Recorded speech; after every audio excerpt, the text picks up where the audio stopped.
I'm Chris Grandison. Welcome to my channel, Xenogenesis, where I apply the dark arts of evolutionary psychology to Black community issues.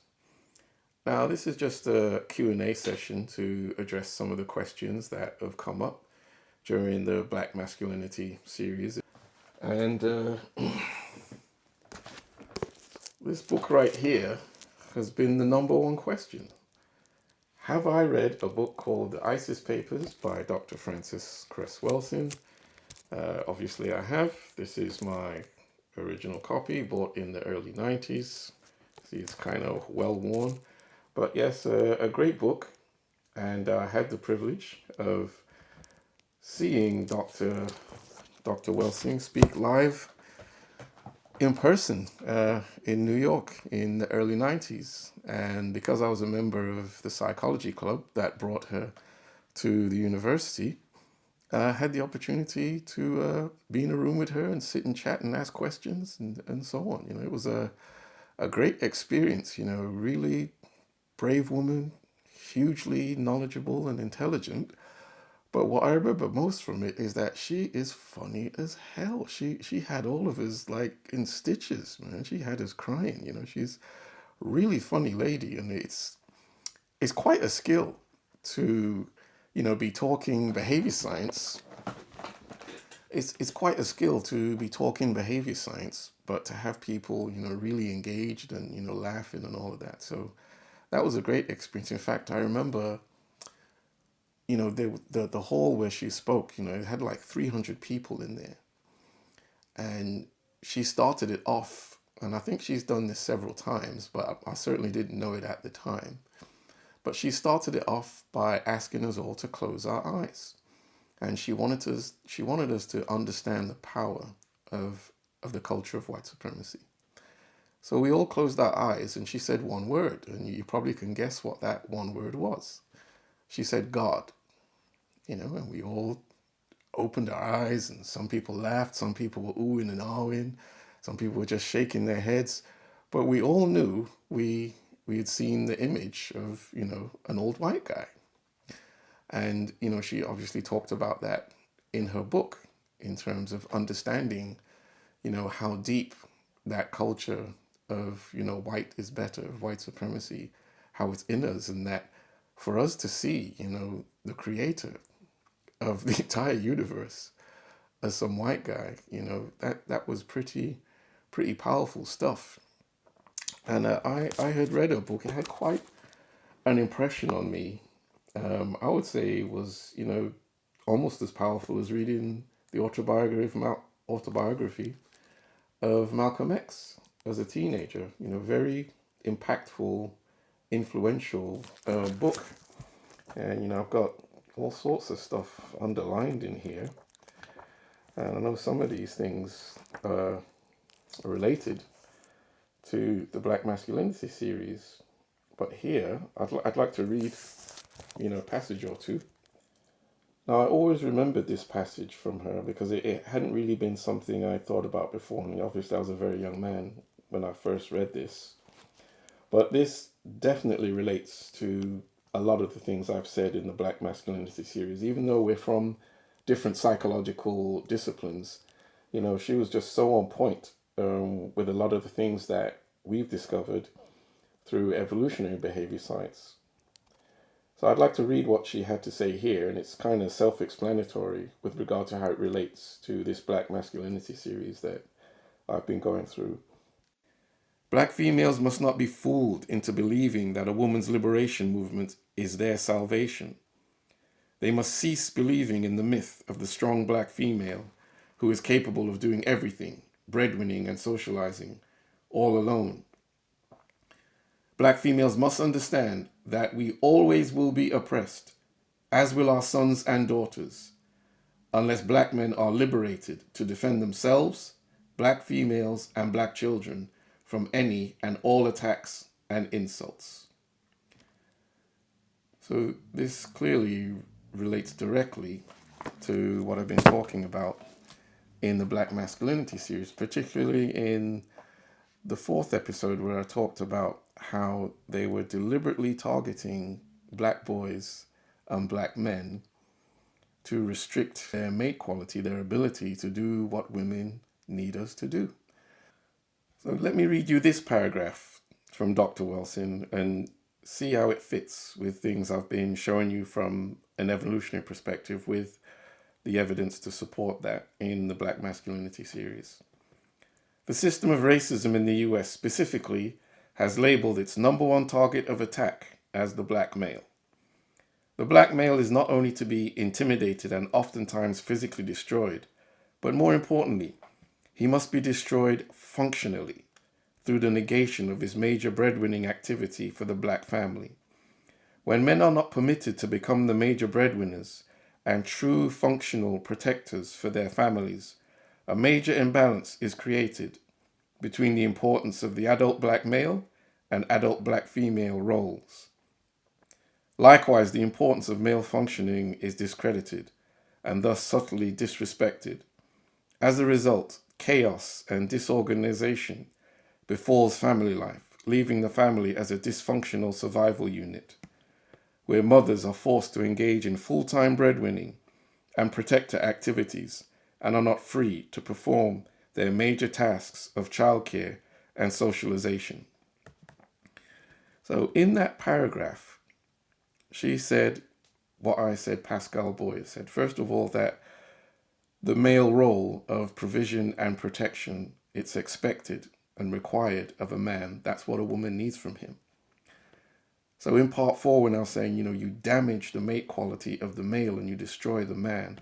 They're destroying the ability to do exactly what Dr. Wilson said women need men to do.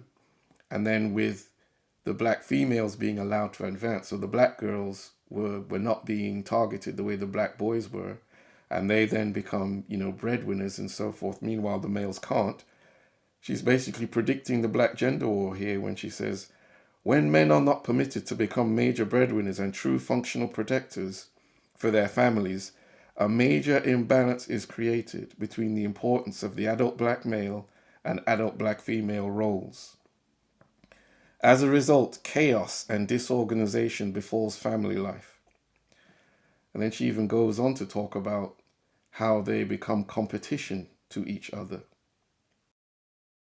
There are so many parallels with what Dr. Wilson wrote that we've come to, independent of each other, independent psychological disciplines.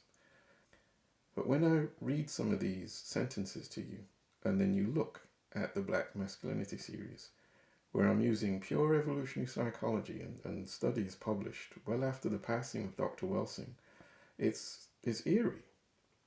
I mean, listen to this. Failure to analyze the white supremacy dynamic deeply is a tragedy, because this dynamic is the fundamental cause of the failed relationships between black males and black females. This pattern of greater pressure on the non-white male is historic and continues. This explains why black males are victimized harshly by police brutality and arrests, and also illuminates why they are victimized most harshly by the educational system.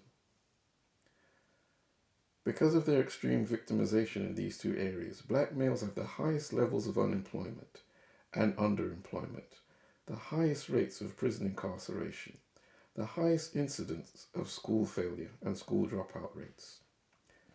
This is exactly what was stated in the 2018 study by Raj Chetty on race and economic opportunity, how black men are outliers, and these stats I just read, it's the same thing in that study. All of this completely independent, but it's brilliant to have this empirical data that exactly supports what's written here 35 years ago or more. This excessive and disproportionate pressure on the black male by the global white supremacy system produces a grave imbalance between the black male and the black female. Even though both are victimized by white supremacy, this imbalance has produced what some incorrectly call the black matriarchy. However, this is not black matriarchy, but white genetic survival necessity and its fear of the potential for genetic annihilation that the black male represents.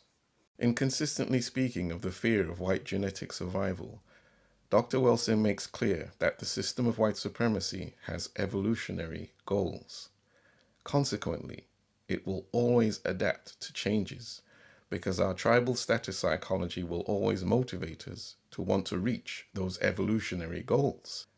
So it must have the ability to be self-modifying to preserve itself.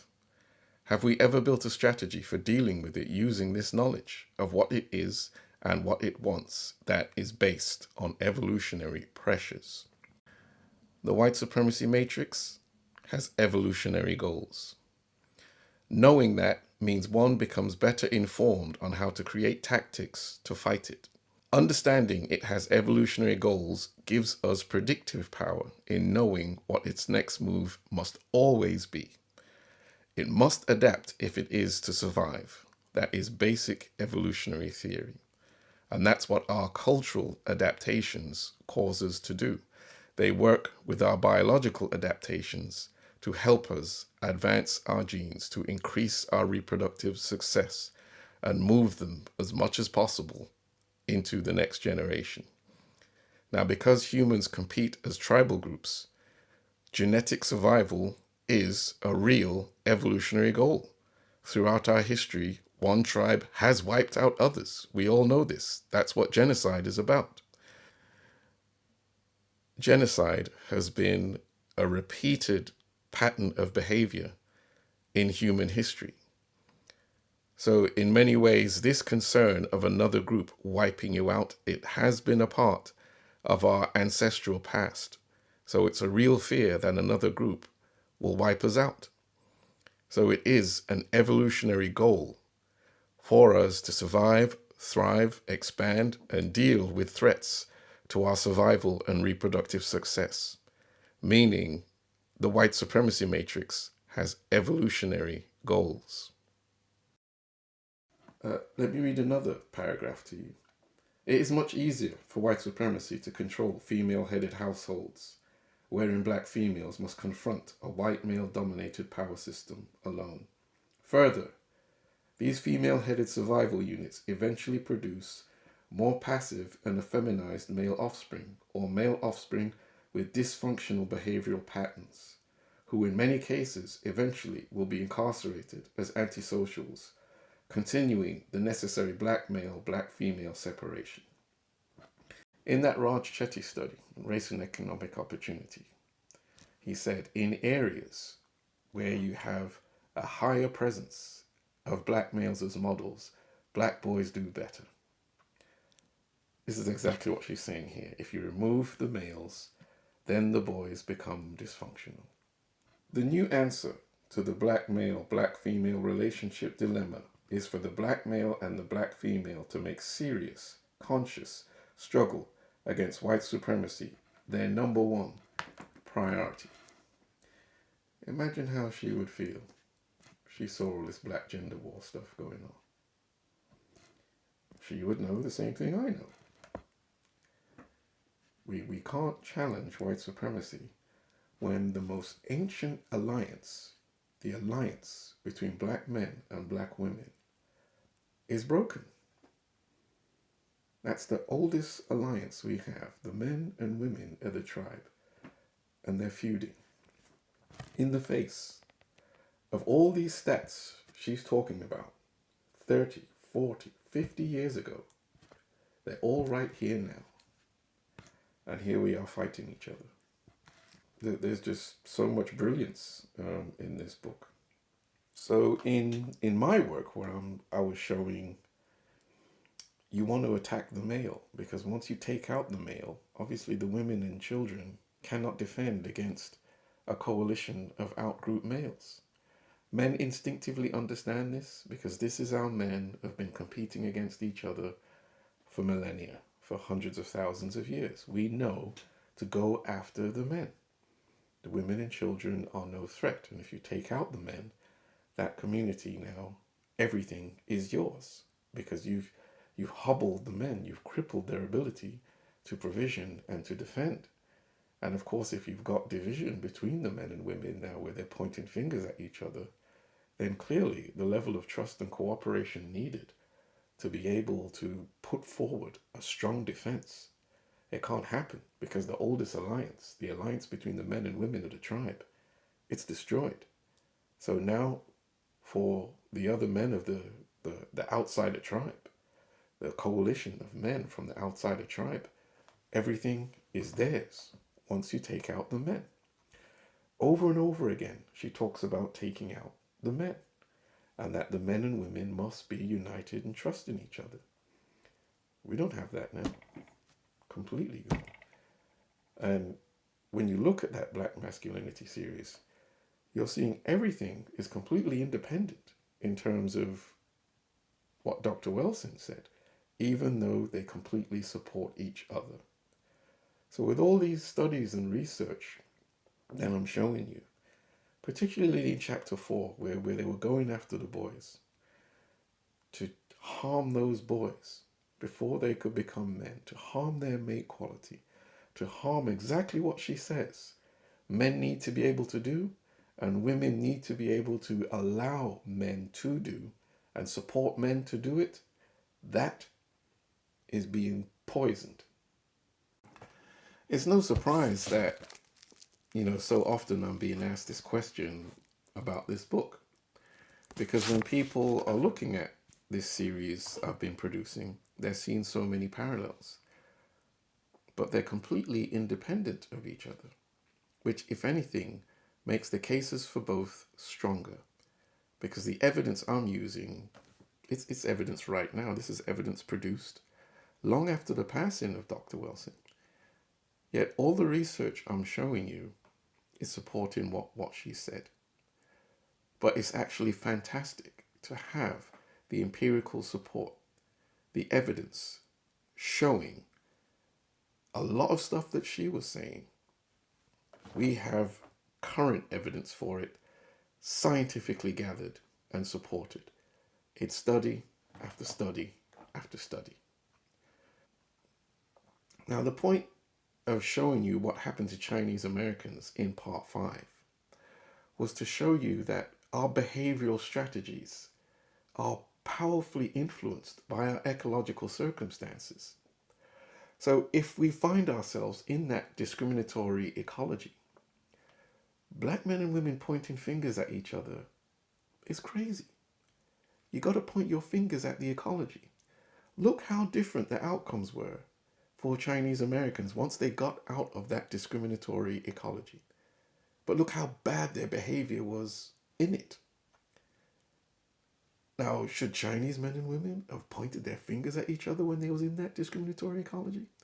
And the thing is, there was a whole lot of conflict, not necessarily between the men and the women, because there actually weren't a lot of Chinese women there. But Chinese men were killing each other, robbing, gang warfare. They were addicted. They were drug traffickers. Very high rates of, robbery. And their lifespans were short. So there was a whole lot of conflict in that ecology. Once they got out of it, all went away. And we are in discriminatory ecologies. Behavioral strategies are significantly influenced by our ecological circumstances. And if we can take a closer look at these ecological circumstances and understand the power for them to affect our behavior in many ways, whether it's the level of violent social competition between our young men, or how it's powerfully influencing the mating structure. A significant chunk of this black gender war is caused by these ecological circumstances that neither black men or women control. Someone's got puppet strings, man. Like this. They're getting black men and women to go at each other.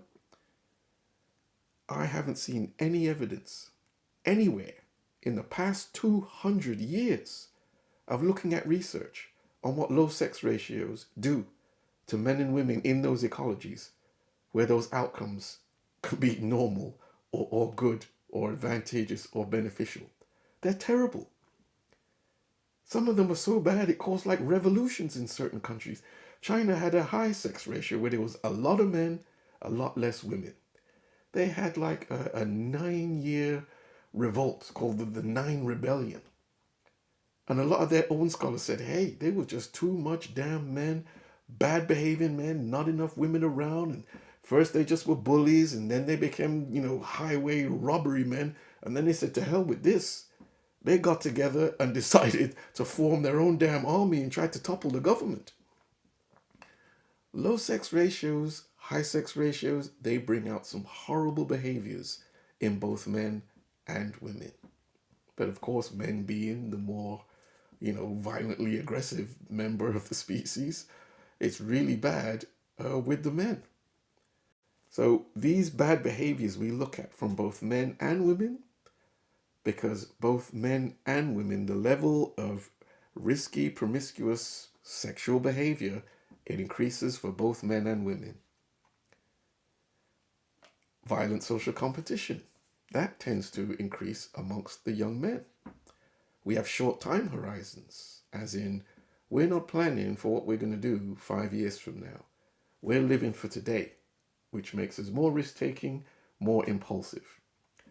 These are all behavioral strategies that humans will switch to when you're in these bad ecological circumstances, and a low sex ratio is definitely a bad ecological circumstance. So the point of putting that Chinese American example in there is to show how stark the difference can be just based on changing the ecology. And remember, they were in that ecology. Pure and simple, open white supremacy put Chinese Americans in that discriminating ecology and evoked all that horrible dysfunctional behavior out of them. And we are in some of those ecologies. Some significant percentage of our population, like right here in London, a significant percentage of our population is in a discriminatory ecology. My work as an educational consultant, going into schools, talking into the staff and the parents and the pupils about knife crime, that's about a black man going into the community and trying to give some knowledge and awareness so young black males can stop stabbing each other, because they are in a discriminatory ecology that's going to increase the intensity of competition amongst those young men. Now, part of that also is an honor culture, and that's a separate conversation. So, yes, there's a lot of inequality that causes this among young black men in London, but we've also got an honor culture here in London. And when you got a terrible relationship with police and an honor culture, they both work together. Now, if we can talk a little bit about testosterone. So what I mentioned earlier, that it's like the competition hormone, a status hormone. So it's how is status being, defined in that ecology where you're in. So this is from endocrinologist Robert Sapolsky.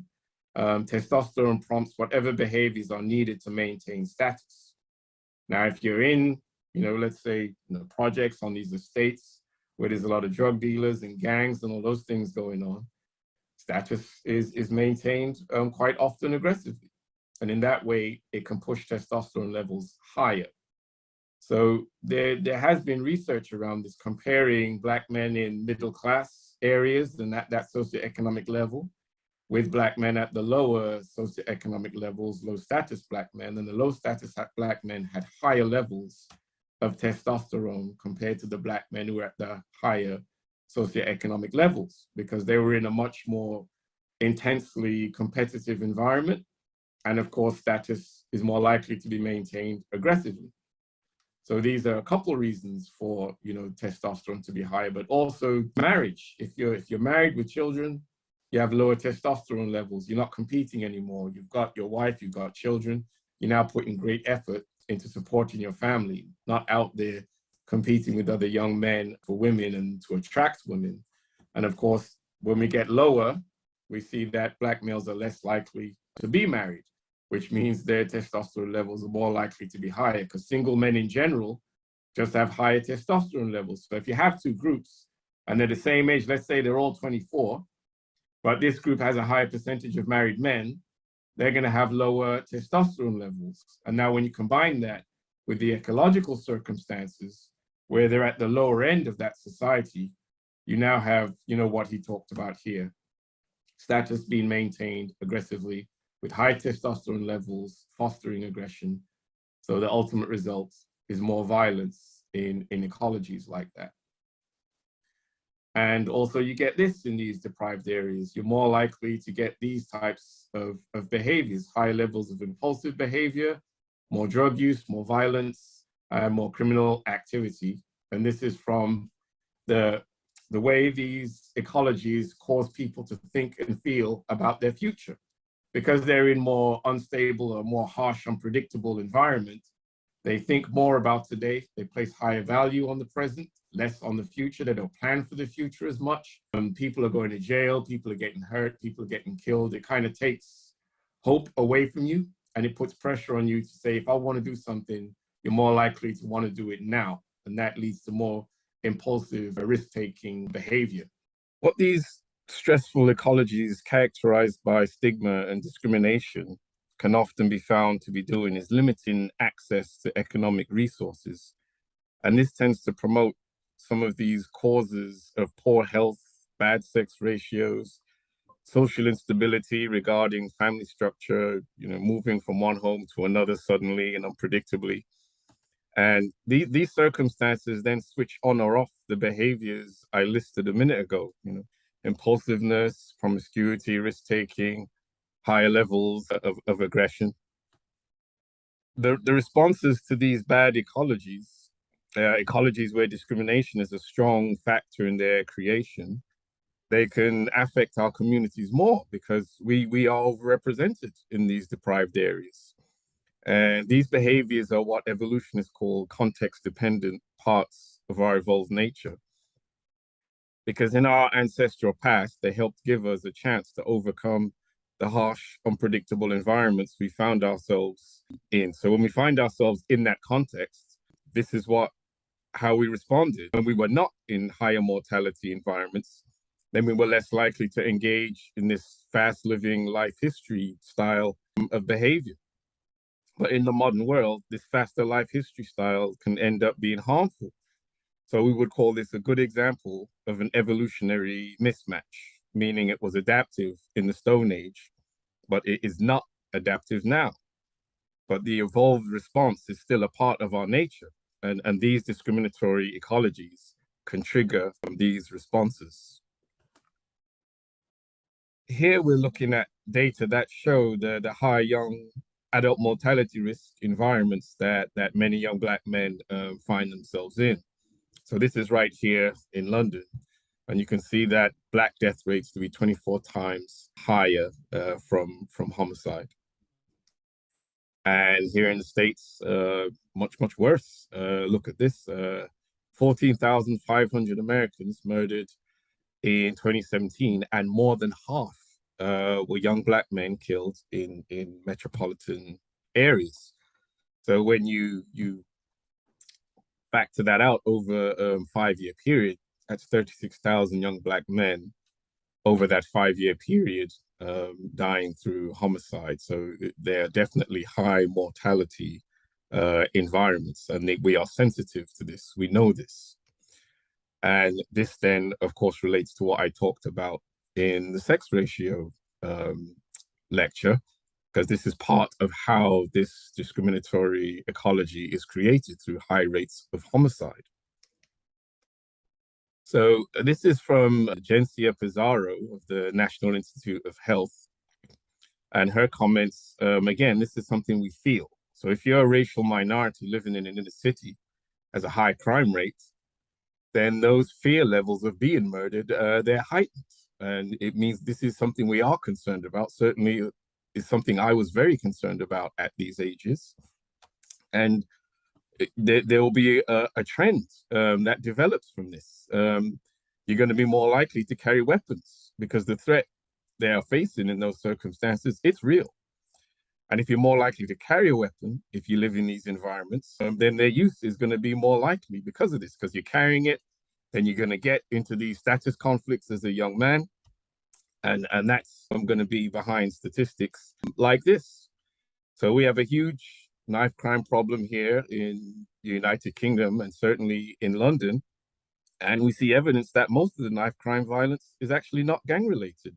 It's a result of the intensification of social competition due to the ecological pressure of factors like inequality, and then we express it through this code of the street honor culture pattern of behavior we have for handling confrontations with other young men. So we're going to take a look here at how people tend to think we use formal logic, but a human's much more likely to use evolutionary logic because that's what we've been practicing throughout our evolutionary history. So these behaviors can seem quite illogical going by formal logic, but humans are far more likely to follow this adaptive logic.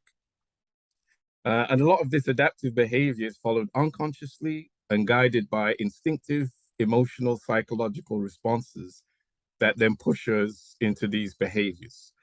So let's take a good example of how we pay far more, attention to our sociality than we do the formal way we think we should behave. So this was a study done about 24 years ago. And in situation A, you earn 50,000 while others earn 25,000. In situation B, you earn 100,000 and others earn 200,000. Now, just over 50% of the participants in this study chose situation A, to actually earn less money but have the highest rank. So this is just status psychology running the show again, powerfully influencing choice and behavior. So these ecologies, they tend to reduce rank and status in young men at a time in their lives where they feel they need it the most.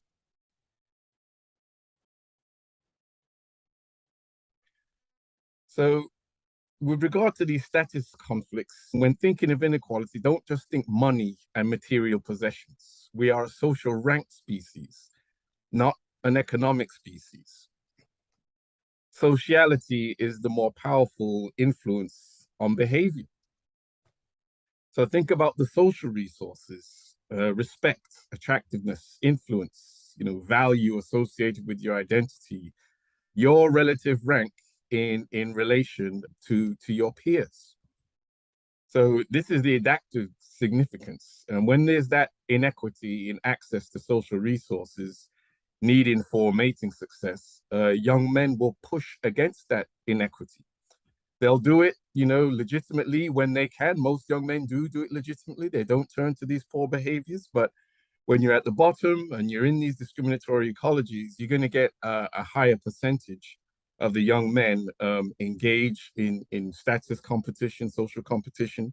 And so this is at this time in their lives where they feel they need it most. These discriminatory ecologies push their status down. And that leads us to this. So there's more young men like this around who are lacking hope, don't care much for themselves. And when they don't care for themselves much, well, they're not going to care much about other young men who may challenge them. And so if they don't give a damn about themselves, they'll hurt someone else really easily. So in a lot of my work, I try to teach young men how to deal with young men like this in terms of you need to be the one to try and de-escalate this or avoid encounters with young men like this because they're ready to take it as high as you want to go. Like here in London and certainly my time in America, you always find out some of these homicides are from dirty looks between people who don't know each other. You're walking this way, he's walking that way. What are you looking at? There's an escalation, and now the knife and the gun can come out. And that happens every year here in London. And this is just young men challenging each other. If they wouldn't do that with me as an old man, because they don't see me as a rival or a competitor. But if I'm 22, that can definitely happen to me. When I was that age, those things would happen in New York when I lived there as a young man. And that happens here all the time. Now, with regard to evolutionary psychology, this is from Jim Sedanius and Felicia Prato. I've mentioned this book quite a few times in my videos. This is Social Dominance.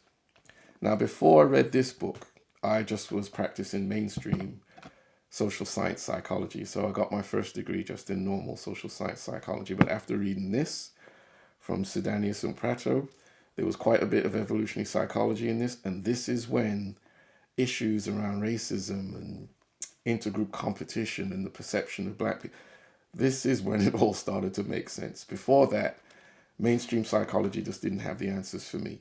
This is when those answers really started, to blossom. It was like, clouds parting and sunlight coming through and everything's clear. And I was like, wow. So from this, I started independently studying evolutionary psychology. And then I eventually went back to grad school and got a master's degree in evolutionary psychology. Sometimes people call me Doc in the comments, Dr. Grandison. I don't have a PhD. I'm not a doctor. I have a master's of science in evolutionary psychology.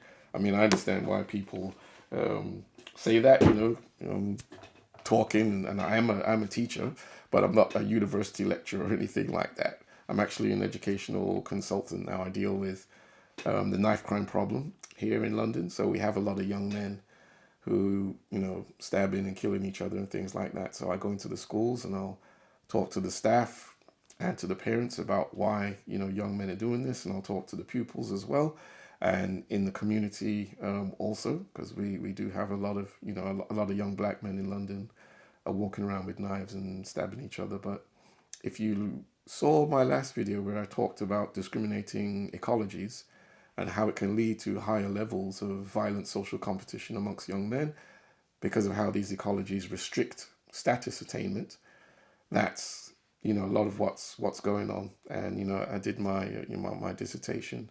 It was on violent social competition in areas where there were low sex ratios and stuff like that. So a lot of that learning became very useful to go into the black community and really do what I can to deal with that problem. What little bit I can do, I do. I think that is black men's responsibility to look at problems in their community and try and do what you can.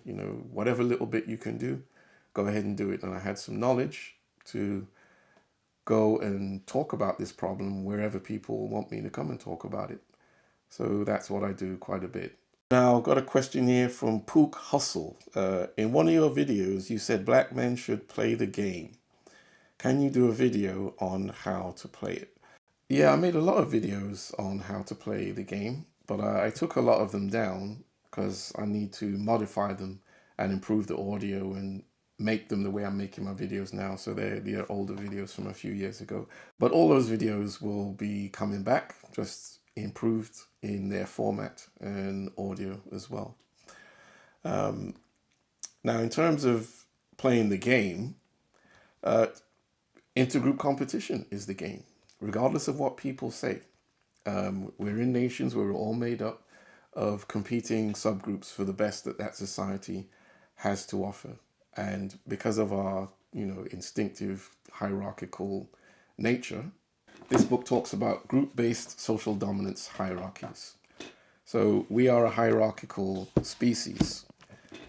Individually, we're hierarchical. If you're a member of the group, you'll understand some people seem to have more value within that group than others. But it's also like that between groups as well.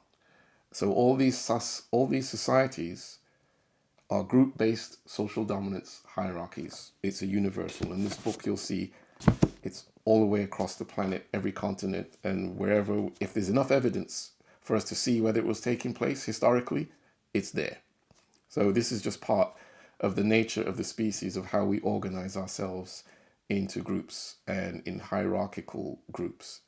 Micronaut is asking, what is the solution for us as black men to how our masculinity impacts the social environment, and so people can end up interacting with us in ways that can be a little uncomfortable for us. Some people are uncomfortable with the threat and the fear reactions, or some people can be quite uncomfortable with the pressure to behave in a way that seems more acceptable to white people, that makes them feel more comfortable. But it involves us restricting and reducing our behavior, our cultural behavior, and our masculinity. And not everyone's comfortable with it. In fact, I had a young man here in London reach out to me after watching one of the videos, and he was in that dilemma of, in that kind of corporate environment, and feeling the pressure to behave in a submissive manner, in this corporate culture, and seeing some black people do it, but he was uncomfortable doing it and wouldn't do it. And, things would be a bit awkward. And he was asking, you know, what should he do? How should he deal with it? He does want to advance his career, but at the same time, the submissive behavior, that's not him. And obviously, in the comments, a lot of men talked about having the same experience, and I had the same experience too. And my experience is I decided to leave that environment and go and work in a workforce that was much more diverse. So, where there were a lot more blacks and Asians and Latinos along with white people. But when you got that greater diverse mix, there is a tendency for that culture, that cultural expectation of black men behaving in a submissive manner. That expectation was weak or not there at all, and I could just completely be myself. There wasn't that pressure to want to carry myself in a certain way, speak in a certain way, behave in that overly agreeable, submissive manner, because I was uncomfortable doing it. And there's good research that it's actually unhealthy for black people to do it. It raises your stress levels. So this increases the cortisol. Cortisol is a stress hormone. So your cortisol levels are high, and this is bad long term for the body. It actually physically damages you. And it seems like the black people who have to deal with this the most are black people in the corporate world. They are the ones who seem to be interacting with white people who expect a lot of submissive behavior in that environment. And, if you don't do it, it can, just like I talked about with the Cleveland police officers who were getting either good or bad job evaluation performances based on whether they were submissive or not. The submissive ones were getting the good evaluations, and that it's the same thing in the corporate world. You're going to have to make those people higher up, the decision makers. You're going to have to make them feel comfortable around you. That you're one of those black people who gets it. And not the other kind who, as far from their perspective, they see the black people who are not submissive as having a chip on their shoulder or attitude problems. They would be like, well, I get along with all these black people here, so I know I'm not racist. But this guy over here, you know, me and him just don't get along. It's like he's got an attitude problem or whatever. And, well, maybe he does have an attitude problem, but also another option is he's not one of the submissive ones. These black folk over here are the submissive ones. And, there are other studies that show black people behaving in a submissive manner in these interactions, in those environments where they weren't calling it submissiveness, they were calling it compensatory strategies. So black people would be behaving in this very submissive manner. And when they talked to those white people who had those interactions with the submissive black people, the white people felt very good about inter-ethnic interactions. Their interactions with black people, it was very positive and nice when they were interacting with them, when they were behaving in this submissive manner. Whereas the more confident, I call them unapologetically black people. So when I wrote about this in my book, that's the section called unapologetically black. And that's what some black people are. They're just unapologetically black. They're not squeezing down their behavior, their culture, their masculinity. They are proudly black. And that's it. You take it or leave it. And for some white people, they can find that uncomfortable. And it can be challenging for those unapologetically black people to advance themselves in those environments. And sometimes they just have to leave, go start their own businesses, or go work in more racially diverse environments, and just find a better environment where they don't have to change their behavior to fit into this culture that expects submissive behavior from black people. I mean, that's naturally going to happen, because as long as these studies find that people perceive black people, they perceive blackness as just being a lower status identity, then hierarchical behavior is going to emerge. So when I talked about status appropriate and status inappropriate behavior, if you are lower in status, the status appropriate behavior that's expected from you is submissiveness to a higher status person or group of people. So this is the problem black people run into a lot. So I shared my experience with that young man on the decisions I made, and it looks like he's already decided to look into some entrepreneurial opportunities because he can't do the submissive thing, and I don't blame him. Some of us just can't do it. And I was definitely one of them. I couldn't get down with the submissive thing at all. And so yeah, I got out of those environments and went where I could just be myself, because doing the submissive thing, not for me. Another question I saw a lot is, what solutions do you have to the social problems based on this perception of black masculinity? In terms of the interpersonal stuff, a lot of this takes place unconsciously. A lot of these responses to the physical aspects of black male masculinity, it's primal, it's instinctive. You know, a lot of it is unconscious. So when you, let's say you actually talk to some people about those responses, they may have had a feeling of awkwardness and discomfort, but they're unlikely to say, you know, it's because you're a black man and you made me feel this way or whatever. They may not actually know that. They just would have had the emotional response to you that was, there's a discomfort, a kind of awkward, negative feeling to your presence. Sometimes a feeling of threat. Sometimes it can just be a feeling of intimidation. Sometimes it's just an awareness of, you know, black male power.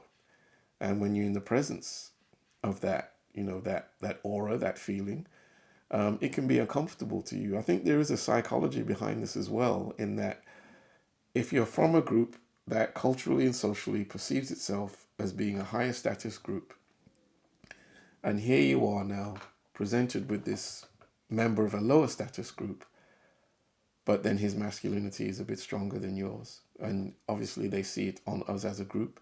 They put it on us as a group. It's a conflict. It is a conflict, as in, you know, you're from the higher status group, you're the socially dominant males in this nation, but in the presence of some black men, you feel physically a bit subordinate. Now, the two key words there are social and physical. Social dominance, that's that cultural dominance, that institutional dominance, that structural dominance. You've got that collective social power in that space, in that country, in that corporation, in that institution. You've got social power. And you can use that social power to do all kinds of things because you are the dominant group. So if you want to mass incarcerate a group of people, you could do that, because that would be social dominance. That's why the book is named that, Social Dominance. But from an interpersonal point of view, you can get in the presence of black males, and of course a lot of this has been culturally reinforced through what you see, through sports and, you know, things like that. So when you can be in the physical presence of black men, even though you are part of the socially dominant group, you're not feeling that physical dominance in the presence of a black male. And it can be quite challenging. You can want to go ahead and compete against that. And maybe in the next video, I'll deal with that, with how this relationship between social dominance and physical dominance, and how that psychology operates. So I'm going to end this one here, and there'll be another in the Black Masculinity series coming up soon.